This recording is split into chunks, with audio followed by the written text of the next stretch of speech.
Where is a line tool in Affinity version 3? It's a bit hidden. It's not on the tool list. It's not even inside the shape groups. You need to select a pen tool, and the line tool is a mode for the pen tool. So take a look.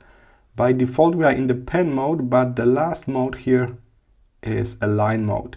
So again, select the pen tool first and then switch to the line mode. From now on, you will be drawing lines. Take a look.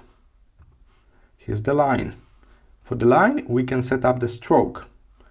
I got 0 points now, so I need to move this to the right to decide how thick the line will be.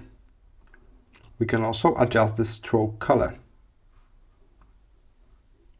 Keep in mind, we don't need a fill color for a simple line like this.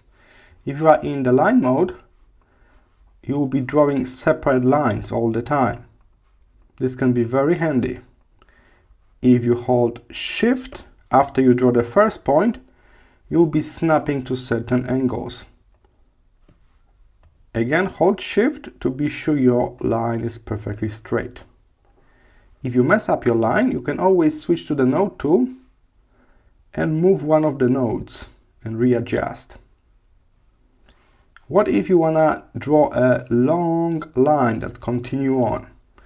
In that case, again, pen tool, and do not use the line mode. Use the classic pen mode. If you be just clicking, you will be drawing this straight line. If you want to finish drawing here, you don't want to go forward, you can just hit escape on your keyboard and that's the line.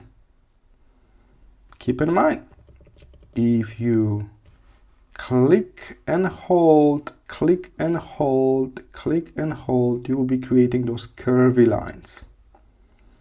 If you manage to go all the way to the beginning of the same line, you will get what we call a close shape that can be easily filled with the color.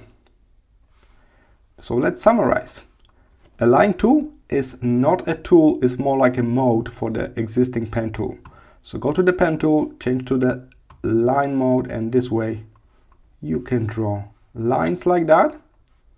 If you want continuous line, you can use pen mode, or you can even use this mode here for polygon lines. So you will be 100% sure this line is not curvy. If you see the color in and you don't like it, kick this out here in the color section and just keep your stroke color.